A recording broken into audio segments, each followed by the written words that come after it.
الحمد لله رب العالمين والعاقبة للمتقين ولا عدوان إلا على الظالمين وأشهد أن لا إله إلا الله وحده لا شريك له ولي الصالحين وأشهد أن محمدا عبده ورسوله وصفيه من خلقه وخليله سيد الأولين والآخرين اللهم صل عليه وعلى آله وصحبه ومن اتبعهم بإحسان إلى يوم الدين أما بعد. Mes chers frères et sœurs, le thème de notre khutbah بإذن tabarak wa ta'ala est dépasser les limites lors d'une dispute. Dépasser les limites lors d'une dispute. Il arrive qu'un frère ne s'entend plus avec son frère en Allah. Et suite à cette dispute, naît une injustice. Des insultes, des moqueries, des calomnies, des médisances, voire même, parfois, ça en arrive aux mains. Et nous, ce qui nous est demandé en islam, c'est que dans le cas où il y a une dispute, une querelle entre toi et un de tes frères, toi aussi ma sœur, entre toi et une de tes sœurs, tu dois rester juste et pieux. Et tu ne dois pas dépasser les limites. Chers musulmans, l'hypocrisie est l'une des maladies les plus dangereuses pour la société. La présence des hypocrites dans la communauté, sous n'importe quelle forme, est un mal grave et un danger énorme. Et bien que les hypocrites, par définition, sont ceux qui affichent l'islam et cachent la mécréance, c'est ce qu'on appelle l'hypocrisie majeure, eh bien, il y a d'autres traits qui peuvent être présents chez un musulman sans pour autant le conduire à la mécréance majeure et qui font partie des caractéristiques des hypocrites. Selon Abdullah ibn Amr ibn al-As, le prophète sallallahu alayhi wa sallam a dit 4 marques, 4 caractéristiques. Celui qui les réunit toutes est un parfait hypocrite. Celui qui en détient une seule est marqué par l'hypocrisie jusqu'à ce qu'il s'en débarrasse. Donc voyons ensemble ces 4 caractéristiques d'hypocrite que va mentionner notre bien-aimé alayhi salatu wassalam dans le hadith rapporté par Bukhari et Muslim. 1. Quand on lui confie un dépôt, il le trahit. Quand tu lui confies un dépôt, une amana, il trahit le dépôt. 2. Quand il parle, il ment. Ça fait partie des caractéristiques de l'hypocrite. Le musulman est véridique, il ne ment jamais. Également, quand il signe un pacte, il ne le respecte pas. Et 4, il dépasse les limites lors d'une dispute. Ça fait partie, mes chers frères, mes chères sœurs, des caractéristiques des hypocrites. Tu es en colère, tu as été lésé par quelqu'un, la religion t'interdit, toi qui es dans cette colère, d'être injuste, de dépasser les limites. Tu dois, même dans ta colère, même dans ta querelle, rester dans le cadre fixé par la religion. Subhanallah, quand ils vont bien et qu'ils sont amis, c'est le Coran et la Sunna qui les régit, mais quand il y a une dispute, c'est les lois de la rue qui les régit. Je comprends pas. Vous êtes musulmans, que quand tout va bien, quand vous êtes en colère, vous êtes en dispute, vous êtes dans une querelle, ça y est, il n'y a plus d'islam. C'est Shaitan qui vous dicte le comportement à adopter. Vous êtes musulmans que quand tout va bien. Mais pourquoi on ne se remet pas en question? On parle ici d'une caractéristique d'hypocrite. C'est terrible. Dépasser les limites dans la dispute aux musulmans est un signe de faiblesse de caractère. Parce que quelqu'un qui est fort, c'est quelqu'un qui se maîtrise. C'est ce que nous a enseigné le prophète sallallahu alayhi wa sallam. Il a dit, le fort n'est pas celui qui terrasse ses adversaires, mais le fort est celui qui se maîtrise quand il est en colère. C'est lui le fort. Dépasser les limites dans la dispute est un signe de faiblesse de caractère, de manque de noblesse, de manque de dignité, d'arrogance. C'est un attachement finalement à quoi? À dunya. Parce que tu cherches quoi? La gloire. Tu cherches à satisfaire ton nafs. Tu suis les suggestions du diable. Alors que, subhanallah, le croyant qui raisonne, qui réfléchit, sait que chaque parole, chaque chose qu'il va écrire, que ce soit dans une feuille qu'il va par la suite faire parvenir à quelqu'un, ou dans un SMS ou un email ou autre, tout ce que tu écris, tout ce que tu prononces est également écrit dans ton livre par les anges. Et tu auras des comptes à rendre sur ça le jour du jugement. Allah Ta'ala dit « Ma yalfidhu min qawl illa ladayhi raqibun atid » Il ne prononce pas une parole sans avoir auprès de lui un observateur prêt à l'inscrire. Le croyant raisonnable, c'est qu'il ne prononce pas et n'écrit pas un seul mot sans qu'il ne soit comptabilisé. Chaque mot qui sort de sa bouche doit être calculé. Chaque lettre que tu écris doit être réfléchie. Le croyant s'abstient de parler sur les gens. En calomniant les gens, en étant dans la médisance, tu es en train de distribuer tes hasanat. J'ai une question à te poser. T'en as assez? T'en as assez, toi, des hasanat pour distribuer aux autres? Dans ta tombe, tu seras seul.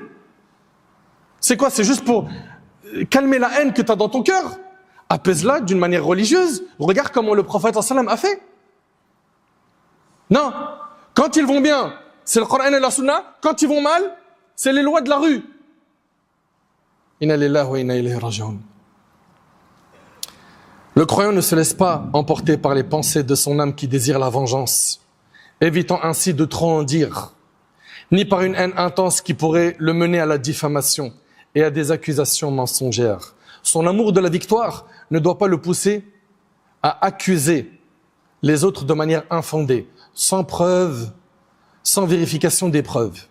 Mes frères et sœurs, ce comportement de dépasser les limites au moment d'une dispute, c'est un comportement injuste. Quand une personne s'écarte délibérément de la vérité et dépasse la limite de ce qui est nécessaire pour se plaindre, allant jusqu'à transformer le faux en vrai et le vrai en faux, pour apaiser un ressentiment dans son cœur, dissiper sa colère, soulager son âme, satisfaire un besoin personnel, en se donnant l'illusion d'avoir obtenu justice pour elle-même, la personne qui fait ça a des caractéristiques d'hypocrite. Et ce ne sont pas mes paroles, c'est les paroles du prophète sallallahu alayhi wa sallam. Chers frères et sœurs, il y a aujourd'hui parmi nous, malheureusement, des personnes qui, lorsqu'un différend survient entre elles et quelqu'un d'autre, ou lorsqu'elles voient quelque chose qui ne leur plaît pas, ne respectent pas les principes de la vérité et de la justice. Elles vont au-delà, vers le mensonge, l'injustice, et se réjouissent d'avoir un langage acerbe ou une plume habile pour embellir leurs accusations avec des mensonges, les rendant plus convaincantes et influençant les gens à se ranger de leur côté contre leur adversaire, tout en les induisant en erreur, leur faisant croire qu'elles sont dans leurs droits, bien qu'elles sachent pertinemment qu'elles n'ont aucune légitimité. Aïcha radhiyallahu anha relate que le prophète sallallahu alayhi wa sallam a dit « Le plus détesté des hommes auprès d'Allah est le querelleur invétéré ». C'est rapporté par Bukhari et Muslim. Le querelleur invétéré, mes frères et sœurs, est celui qui se caractérise par l'entêtement, l'acharnement dans ses débats mensongers, le mensonge dans ses propos, l'immoralité dans ses confrontations et l'injustice dans ses jugements. Il se laisse emporter par les idées et accusations que le diable lui insuffle à l'encontre de son adversaire. Il pense à tort que c'est de la bravoure et de la force de faire taire les autres par son argumentation fallacieuse, de les réduire au silence avec des arguments erronés, et se sent fier de pouvoir inverser la vérité en mensonge et le mensonge en vérité. Il se complaît dans son arrogance et son orgueil lorsqu'il parvient à vaincre son adversaire, sans se rendre compte que tant qu'il persiste à se livrer à des disputes injustes, il demeure sous la colère d'Allah. Il demeure sous la colère d'Allah Azza wa Jal. En agissant ainsi, il plonge lui-même dans l'abîme et souille son âme, tout en attribuant à autrui des choses qui ne sont pas en eux. Et selon Abdullah ibn Umar, radiyallahu anhu an jami' as-sahaba, le prophète sallallahu alayhi wa sallam a dit « Celui qui dispute sur une cause injuste, tout en sachant qu'elle est fausse, reste dans le courroux d'Allah jusqu'à ce qu'il y renonce. » Celui qui se dispute avec quelqu'un sur une cause injuste, tout en sachant qu'elle est fausse, le prophète Samin nous dit qu'il reste dans le courroux d'Allah. Allah, il est en colère contre lui. Tu sais que c'est faux ce que tu es en train de faire. Tu veux juste faire quoi? Apaiser ton cœur en faisant du mal à quelqu'un. Eh bien Allah, il est en colère contre toi. Ça te fait rien. Elle est passée où ta foi? Là, je parle à ton islamité. Tu es bien musulman. En tant que musulman, tu peux entendre ces paroles et rester insensible? Tu trouves ça normal? Que vas-tu dire à Allah quand tu seras présenté devant lui? Toi qui aujourd'hui t'as entendu ce discours. Est-ce que le plus important, c'est de satisfaire Allah ou satisfaire ton nafs, ton ego? Celui qui dispute sur une cause injuste tout en sachant qu'elle est fausse reste dans le courroux d'Allah jusqu'à ce qu'il y renonce. Et quiconque dit sur un croyant ce qu'il n'y a pas en lui, tu l'as accusé de menteur alors que c'est pas un menteur. Tu l'as accusé d'être un voleur alors que c'est pas un voleur. Un manipulateur alors que c'en est pas un. Eh ben écoute bien. Et quiconque dit sur un croyant ce qu'il n'y a pas en lui, Allah le fera habiter dans Radratul Khabal. Vous savez c'est quoi? Ce sont les sécrétions des gens de l'enfer.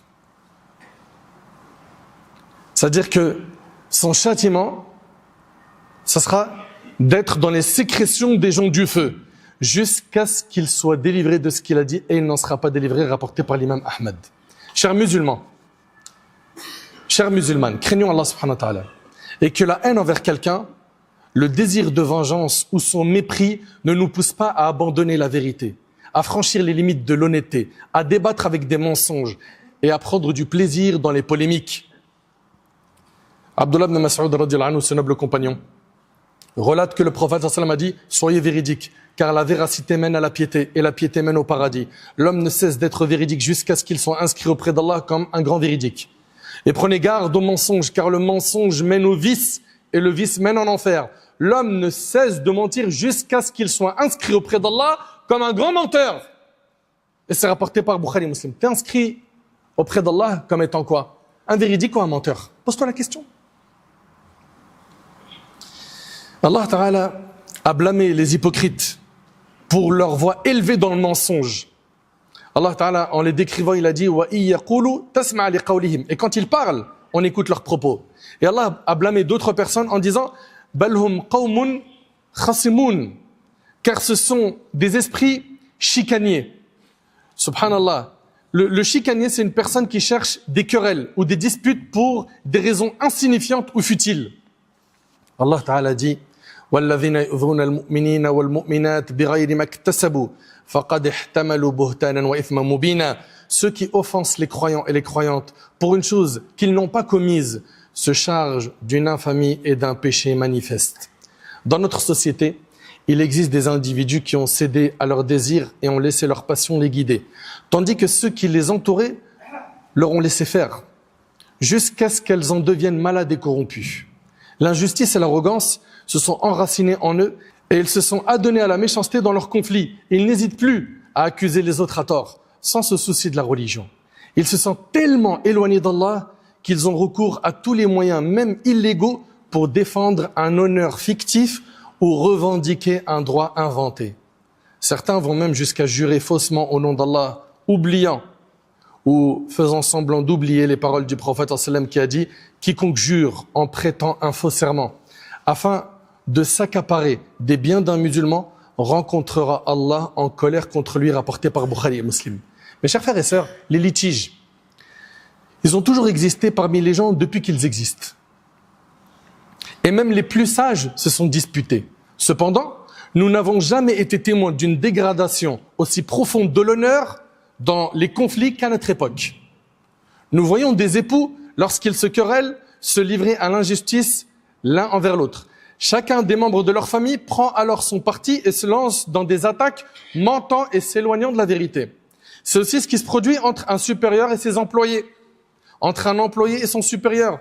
Il en va de même pour celui qui a un droit contre celui qui le nie ou nie une partie de celui-ci. Chers frères et sœurs, il y a aujourd'hui beaucoup de gens qui ne font pas la différence entre revendiquer ses droits avec sincérité, justice et reconnaissance et devenir un oppresseur, un menteur, un débauché qui accuse son adversaire de ce qu'il n'a pas fait, lui attribue des paroles qu'il n'a pas prononcées et semble croire que la vérité ne revient à son véritable propriétaire que par la calomnie, l'insulte, le dénigrement, des propos vulgaires et une brutalité excessive envers les adversaires. Celui qui ne se retient pas de dépasser les limites et de sortir des cadres de la justice, dans notre religion, il est considéré comme ignorant et injuste. Allah Ta'ala a dit وَلَا يَجْرِمَنَّكُمْ شَنَآنُ قَوْمٍ عَلَىٰ أَنْ لَا تَعْدِلُوا اعْدِلُوا هُوَ أَقْرَبُ لِلتَّقْوَى. Que l'aversion qu'éprouvent les infidèles pour vous ne vous incite pas à être injuste. Soyez équitable. Cela est plus proche de la piété. Et d'après Aïcha, radhiyallahu anha, le prophète sallallahu alayhi wa sallam a dit, celui qui demande un dû, regardez ce qu'il dit le prophète sallallahu alayhi wa sallam, celui qui demande un dû, qu'il le demande convenablement. Vous savez, ça veut dire quoi convenablement? Ça veut dire avec douceur, comme a dit Cheikh Al-Abbad, hafidhahullah. Celui qui demande un dû, qu'il le demande convenablement. Et ceci, qu'on lui rende son dû ou pas. Et c'est rapporté par Ibn Majah. Je répète, celui qui demande un dû, qu'il le demande convenablement, c'est-à-dire avec douceur. Et ceci, qu'on lui rende son dû ou pas. Allah Ta'ala dit wa idha qultum fa'dilu. Quand vous parlez, soyez justes. Apprenons à être justes, mes frères et sœurs, parce que l'injustice se transformera en ténèbres le jour du jugement. Celui qui a été injuste sur terre, en touchant l'honneur d'un frère ou à une de ses sœurs, en prenant ses biens, en le lésant dans ses droits, le jour du jugement, s'il ne s'est pas repenti sur terre, le jour du jugement, il devra rembourser avec ses bonnes actions. Et s'il n'a plus de bonnes actions, on prendra les péchés des victimes, qu'on lui collera dans son compte et sera voué à sa perte. Enfin, réfléchissez bien, barakallahu fikum, avant d'écrire, avant de laisser des audios sur WhatsApp ou autre, où vous êtes en colère et où vous dépassez les limites fixées par la religion. Ce comportement-là n'est pas celui du pieux, c'est plutôt une caractéristique des hypocrites. On connaît le chemin de la piété, c'est celui du Coran, de la Sunna.